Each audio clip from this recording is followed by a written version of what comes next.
Delhi elections की सनसनी जैसे ही शांत हुई थी कि हमने सुप्रीम कोर्ट में एक के बाद एक इलेक्शन से जुड़े केसेस की भीड़ देखी है और जिसके बीच में सुप्रीम कोर्ट ने एक जबरदस्त ऑब्जर्वेशन भी दी है इलेक्शन फ्रीबीज को लेकर। अगर सब कुछ फ्री मिलने लगे तो कौन काम करेगा। कहा जा रहा है कि फ्री राशन, पैसा और स्कीम्स लोगों को काम करने से रोकती है और ये सिर्फ एक पॉलिटिकल डिबेट नहीं बल्कि एक लीगल और इकोनॉमिक क्राइसिस भी बन सकता है। हेलो दोस्तों, स्वागत है आपका लॉ चक्रा पर, जहां हम आज बात करेंगे सुप्रीम कोर्ट के नए रिमार्क्स की जो मुफ्त की रेवड़ी या सिंपल भाषा में फ्रीबीज कल्चर पर ताला लगाने की तरफ एक बड़ा सिग्नल दिखा सकती है। इस मैटर पर तो एक नजर जरूर डालेंगे, पर इसके साथ ही एक और बड़ी लीगल बैटल की बात करेंगे जो जुडिशरी और सरकार के बीच पावर स्ट्रगल को हाईलाइट करती है। सुप्रीम कोर्ट ने एक नए लॉ की वैलिडिटी पर एक ऑर्डर पास किया है, एक ऐसा लॉ जो चीफ इलेक्शन कमिश्नर और इलेक्शन कमिश्नर्स की अपॉइंटमेंट में सरकार की ताकत को बढ़ाता है। ये लॉ जुडिशरी की पावर को कमजोर करता है या फिर एग्जीक्यूटिव का जेन्युइन हक है। आइए समझते हैं। ये fight actually chief election commissioners and other election commissioners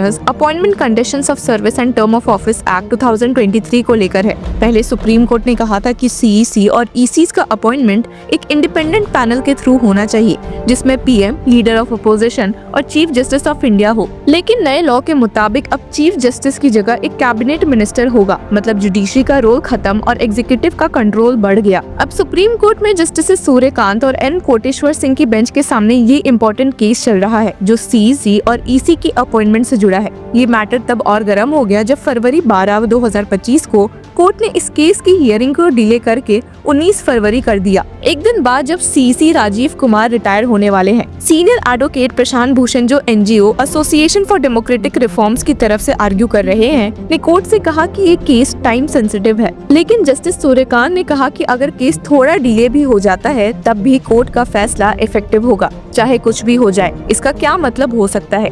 क्या कोर्ट गवर्नमेंट के नए अपॉइंटमेंट को चैलेंज करेगा? इस केस की हियरिंग के दौरान जस्टिस सूर्यकांत ने एक इम्पोर्टेंट बात भी कही थी। क्या एक लॉ सुप्रीम कोर्ट के डिसीजंस को बाईपास कर सकता है? ये एक बड़ा सवाल है क्योंकि कॉन्स्टिट्यूशन का आर्टिकल 141 कहता है कि सुप्रीम कोर्ट के जजमेंट सब कोर्ट्स के लिए बाइंडिंग होते हैं। अगर पार्लियामेंट एक नया लॉ बनाकर कोर्ट के ऑर्डर्स को बदल सकता है तो ये जुडिशरी की पावर को काफी कमजोर कर सकती है। तो जहाँ इस केस की हियरिंग का बेसब्री से इंतजार हो रहा है, वहीं फ्रीबीज वाले केस में सुप्रीम कोर्ट की दूसरी bench of justice BR Gavai and Augustine George Masih ने काफी तीखे सवाल किए और कहा कि unfortunately because of these freebies people are not willing to work. Aren't we creating a class of parasites? यानी कि कोर्ट का कहना है कि ये फ्री स्कीम्स का कल्चर एक ऐसी सोसाइटी क्रिएट कर रहा है जो सिर्फ फ्री चीजें लेने की आदत बना लेती है बिना किसी प्रोडक्टिव काम के। आप सोचिए, एक तरफ गरीबी हटाने की स्कीम्स चल रही है तो दूसरी तरफ सुप्रीम कोर्ट कह रहा है कि लोग काम ही नहीं करना चाहते। ये एक बहुत बड़ा कन्फ्लिक्ट है। क्या सरकारी योजनाओं का असली मकसद यही था? और ये सिर्फ एक सोशल या इकोनॉमिक मुद्दा नहीं बल्कि जुडिशरी के अंदर भी इसका इम्पैक्ट है। जस्टिस गवई ने एक दूसरे केस में कहा था कि स्टेट गवर्नमेंट्स इलेक्शन से पहले लड़की बहन और मुख्यमंत्री महिला सम्मान योजना जैसी स्कीम्स अनाउंस करती है, लेकिन जब जुडिशरी के पेंशन और सैलरी बढ़ाने की बात आती है तो फाइनेंशियल कंस्ट्रेंट्स का एक्सक्यूज दे दिया जाता है। यानी कि इलेक्शन के टाइम पर हजारों करोड़ की फ्री स्कीम्स अनाउंस हो सकती है, लेकिन जो लोग सिस्टम और स्पेशली जस्टिस सिस्टम चलाते हैं उनका फाइनेंशियल सिक्योरिटी एक सेकेंडरी इशू बन जाता है। क्या ये सही है? कोर्ट के रिमार्क्स के बाद अटॉर्नी जनरल आर वेंकटरमनी ने कहा कि सरकार एक नया अर्बन पॉवर्टी एलिविएशन मिशन लाने वाली है जो अर्बन गरीबों के शेल्टर और उनके एम्प्लॉयमेंट के मुद्दों को एड्रेस करेगा। पर सवाल ये उठता है कि क्या ये एक लॉन्ग टर्म सोल्यूशन होगा या सिर्फ एक और नए नाम की स्कीम? अब सवाल ये भी है कि क्या इलेक्शन फ्रीबीज सच में देश को इकोनॉमिकली डिस्टर्ब कर रही है या फिर ये एक जरूरी मदद है जो गरीब लोगों की लाइफ इम्प्रूव करता है। एक तरफ इकोनॉमिस्ट का कहना है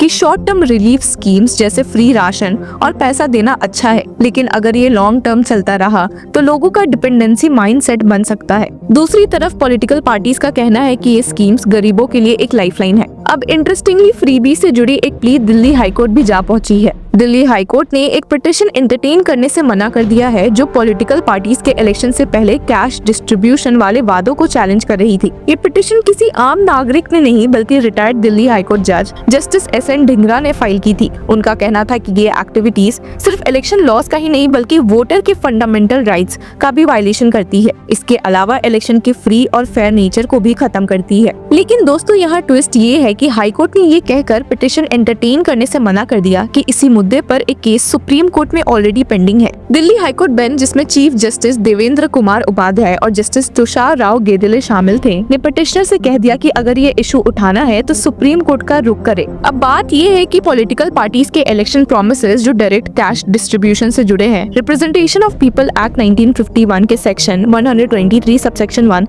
corrupt practices, section 127 subsection A unauthorised election materials और नए भारतीय न्याय संहिता 2023 के सेक्शंस 170 एंड 171 ब्राइबरी और अनडू इन्फ्लुएंस का उल्लंघन करते हैं। तो सवाल उठता है, अगर ये इलीगल है तो फिर एक्शन क्यों नहीं लिया जाता। इस पिटीशन में आम आदमी पार्टी के मुख्यमंत्री महिला सम्मान योजना, बीजेपी के महिला समृद्धि योजना और कांग्रेस के प्यारी दीदी योजना जैसे कैश बेस्ड प्रॉमिसेस का जिक्र था। ये स्कीम्स वैसे तो वेलफेयर की तरफ दिखाई जा रही है, लेकिन इनका मिसयूज वोट बाइंग की तरह भी हो सकता है। एक और चौंकाने वाली बात ये है कि पिटिशनर का कहना था कि इन योजनाओं के जरिए पार्टीज बिना वोटर के एक्सप्लिसिट कंसेंट के उनका पर्सनल और इलेक्टोरल डेटा भी कलेक्ट कर रही है, जो कि राइट टू प्रिवेसी का वायलेशन हो सकता है। तो अब क्वेश्चन ये उठता है कि क्या ये वेलफेयर है या एक छुपा हुआ कैश फॉर वोट स्कैम। और अगर सुप्रीम कोर्ट इस मुद्दे पर कोई सख्त डिसीजन देती है तो क्या देश भर के इलेक्शंस पर इसका कोई असर पड़ेगा? क्या डेमोक्रेसी सिर्फ मुफ्त की रेवड़ी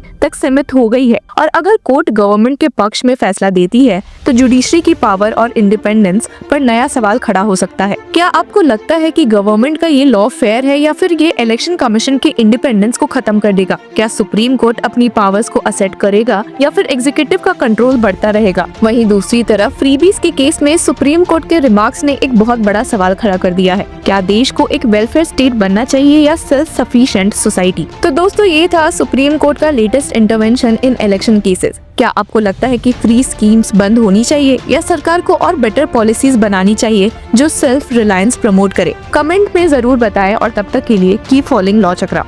hello law lovers and justice seekers, welcome to law Chakra. हम आपके लिए लेकर आए हैं कुछ बहुत ही exclusive. Introducing law Chakra prime membership, जो आपको देगा exclusive access like never before. चाहते हो कि सबसे पहले आपको मिले latest legal updates? Law Chakra prime के साथ आपको मिलेगा early access to exclusive content, critical case analysis, courtroom बैठक का ब्रेकडाउन, वो भी बाकी व्यूअर्स से पहले। मोर अपडेट्स, मोर एनालिसिस, यानी कि फुल इनसाइडर एक्सेस, वो भी बस घर बैठे। यही नहीं, प्राइम मेंबर को मिलेगा access to exclusive interview session with renowned जजेस, लीगल एक्सपर्ट्स एंड लॉयर्स। ऐसे इनसाइट्स जो आपको कहीं और नहीं मिले।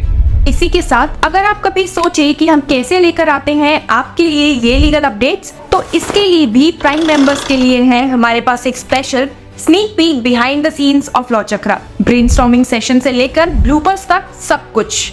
In short, more content, more update and more analysis. Political legal controversies हो या इन डेप्थ लीगल सेशंस, सब कुछ आपको मिलेगा एट वेरी मिनिमल प्राइस। बनिए लॉ चक्र की प्राइम मेंबर और अनलॉक कीजिए full potential of legal knowledge. अभी ज्वाइन कीजिए।